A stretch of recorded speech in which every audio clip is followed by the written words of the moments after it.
So what is it like being a father? And what is it like being a father following his dreams? That's a dope question, for real, because like I think for me, like there's been a lot of times where I wanted to hang this up and kind of quit, but I really think, and I think about my son, because I feel like there's gonna be that day where he's gonna go to school and he's gonna be talking to his friends about dad, and the look and the fire in his voice and his eyes is gonna be like, my dad is this. And that to me is what keeps me going, and man, that's just probably the best feeling in the world, to know that he supports it. Like, I can't get in the car without hearing my own music. I try to bump my boy Collins on 98.3. It don't happen. He's just like, Dad, I want your music, put it back on. So I mean, I'm sorry, Collins, but he liked me a little better. So when it comes to following your dreams as a father, talk a little bit about the struggle. I can imagine, you know, we all work in our jobs. You got your little ones. You got your dream. You got to pay the bills. Talk a little bit more about the struggle, what's going on right now before you make it. I mean, I've been through hell. I'm gonna be real. Like, I can't sugarcoat it, and I can't act like I've been through like the best, smoothest path, and it's been great and everything's a-okay. No, I mean, we live life. The one thing about it is the people that are successful in life can tune that out and build up a barrier between what they want and what's going on.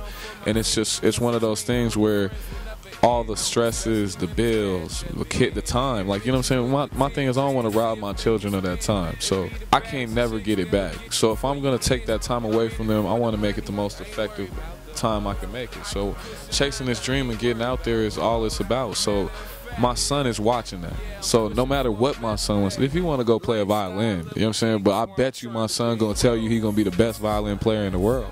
And that's the drive I want to put in him. And I can show him better than I could tell him. So that's why I'm out here, and that's why I do it, man. So speaking of your little boy, and speaking of the young people in Phoenix particularly, if you could give your little boy, you know, knowing that he's going to watch this video and be like, yo, that was Dad's first interview. You know, this is Dad's first interview. And then, you know, later down the line, we're going to have another interview, you know, probably 5-10 years later. He's going to be already 5-10 years older. So what do you want to tell him right now as to how to be a good person?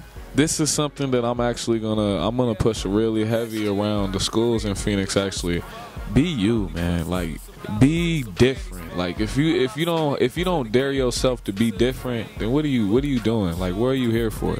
Like, we all here for something different. Like, he's not meant to be a rapper. You know what I'm saying? Like, no, just in reality. Like, that's just the reality of things. So when it comes down to it, use what you have as a gift for good. You know what I'm saying? It's like there's so much hate and there's so much evil in the world that nobody takes the time to look at the next person next to him and be like, you're doing a good job. Because that's, in reality, when you get into this industry, that's what happens. That good job turns back to another good job. So that's one thing I'll tell you, you know what I mean? Like, you got it. And anything you want to tell your little boy while he's still young?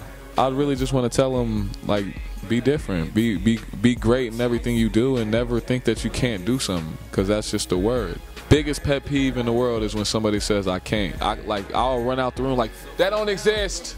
Like, because it's true. Like, it just don't exist. Like, you can do anything you want to do. It's a mindset, and once you get over that hurdle, you just go do it. You know, that's all I'll tell him. Do you, son, and stop asking for toys, and clean up your room. And I ain't giving you no more Gatorade at all. Water. So what is next for SB? Where can we find you next? I want to see you live in performance. I want to see what that live presence is. You know what I mean? Maybe something in the studio. I want to know what's next with you.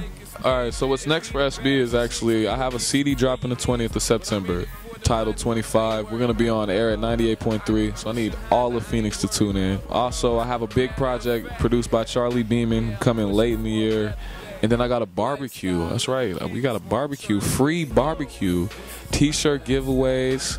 I mean, CD giveaways. It's going to have everything. Come out and have some fun. It's going to be at Oso Park on 75th Avenue in Encanto, the 26th of September. And I plan on being a little bit faded. I do. And I want you to be too. That's all. Last but not least, SB, let them know where they can find you on all the social media.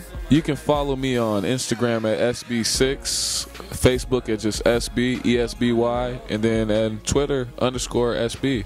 Also, I think I have a SoundCloud with some good music on it. So if you want to go after that, I think it's Team SB or something like that. Something cool. But my YouTube channel is Team SB, and that's where you need to go click and subscribe, because I'm gonna be subscribing to her channel as soon as we get done with this. Thank you so much for tuning in to Phoenix Rising. SB, thank you so much for being on it. I really, really, really appreciate your time. So y'all make sure to subscribe. Make sure to go subscribe to his channel on Team SB. Make sure to like this video because you're a nice person, and also click on all his links below. Hey, Phoenix, Arizona, this is SB, and I'm here with K.Short, and we taking over Phoenix Rising. Let's get it. Was meant for some better things. Keep working hard, you gon' live the dream.